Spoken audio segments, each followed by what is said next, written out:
Hello everybody, welcome. Thanks for joining me, Rouvaun Smit, on A Sure Thing.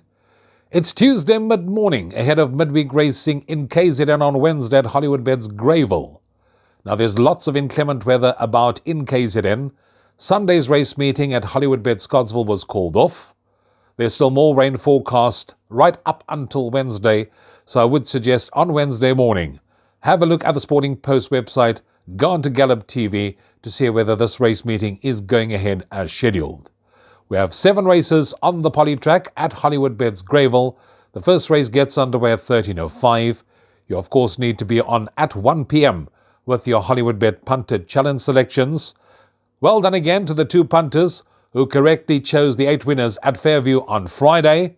Both of them walked over 350,000 Rand. It could have been more. They didn't take the bet slip. As I always tell you, take your selections, take the bet slip, because that puts you in line for the big cash incentive prize. Let's quickly go through the cards, see if we can find a few winners. The first race on the program is an open maiden to be run over 1,200 meters. And here I really like the look of number 1, Bring the Music. This horse had 2 below starts in its last 2, but had excuses.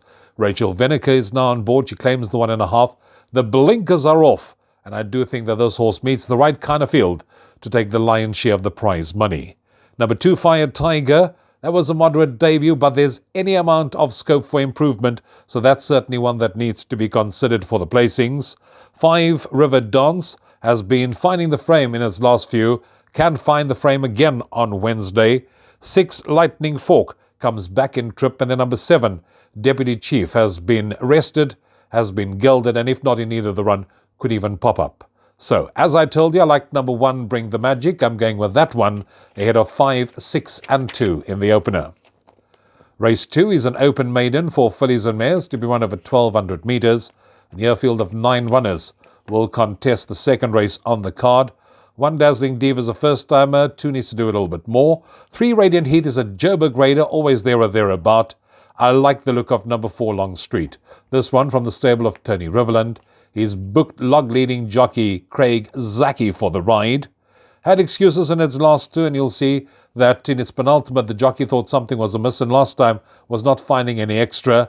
I think Craig Zaki will make all the difference. This horse likes to race up handy, and the big trick this time round is that this horse is fitted with blinkers. So to me, 4, Long Street is going to be the one they have to beat.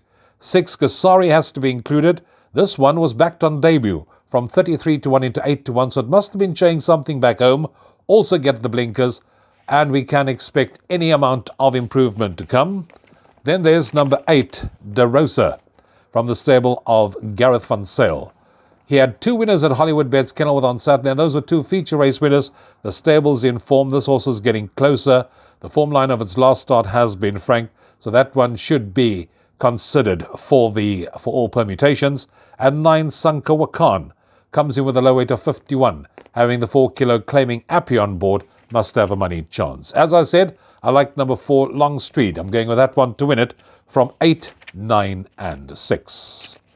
As we move on to race number 3 on the program, and this is a Class 5 small field of just 7 to contest the 1,600 meter event. Now, when my eye fell on number 3, Barsi Rockfoot, it took me back to the height of the KZN season last year, when this horse popped up and caused an upset, and that day it kicked me out of the pick 6 that paid quite a bit of money. I've always kept a note of when this horse runs.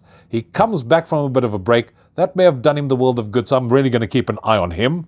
Number 4, Future Saint, jumps from Stallgate 4 from the stable of Tini Prinsloo. This horse has been dropping in the ratings, and I think could be on a competitive mark. Is going to enjoy the step up in trip, so definitely one that needs to be considered. 5, Forest Jump, same can be said, another one that needs to be considered. Disappointing last run, not without a chance on its prior good form. 3 of its 8 wins have come over the course and distance, so definitely one worth considering, but I really like the look of number 6, Rafiki.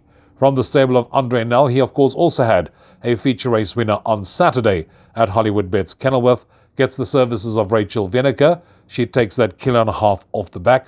That was a good last effort, despite coming wide into the home straight.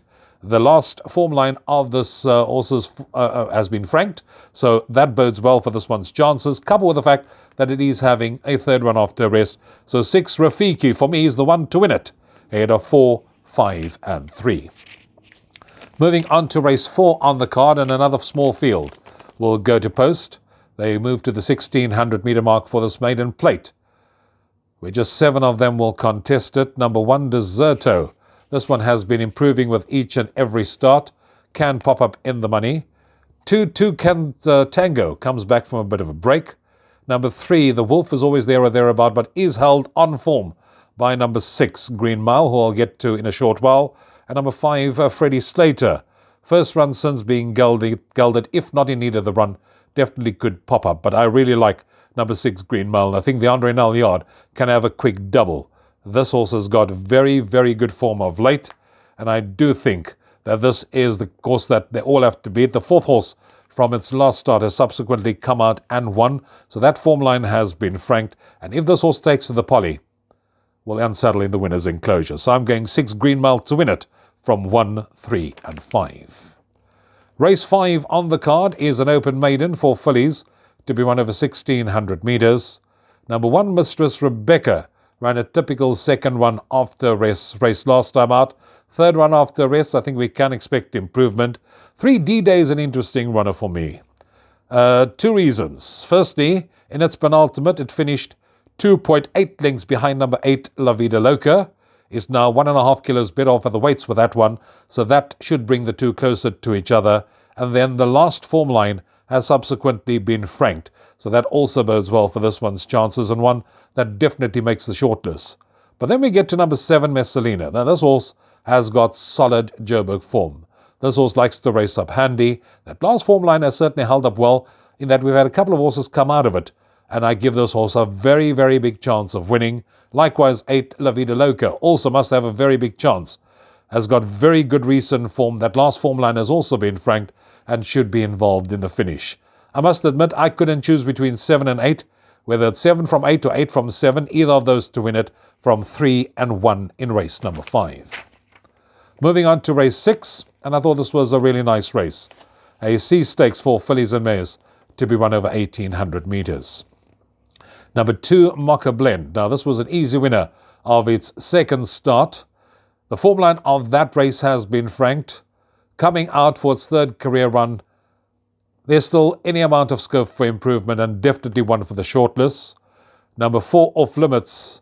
That was 2 good last efforts, and I do think Musi could make the difference from the saddle. 6, Mississippi Spice. This is Michael Roberts' only run on the day. Rachel Vinegar on board. I think we can expect a bit more improvement to come. That was a moderate post-maiden run, but I think given another chance, this horse can pop up into the money. 7, English Primrose. I think this horse is better than his last start. Must have a chance on good prior form.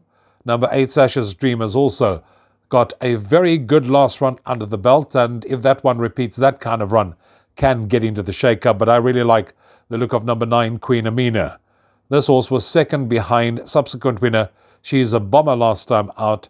And on current form, the fact that this horse is lightly raced, I do think this is a big runner. So I'm going with 9, Queen Amina to win it from 2, 8 and 7. Takes us on to the last race on the program, which is a C Stakes to be run over 1200 metres. 10 runners will go to post. Number 1, Voldemort, really has got solid recent form to its credit. This one from the stable of Alison Wright. This horse will have the run of the race from pole position. And if you look at the form, you'll see that 2 of the 4 wins have come on this course. 2, Lion's Eye, first run on the poly. 3, Buried Upon. That was a very good post-maiden run.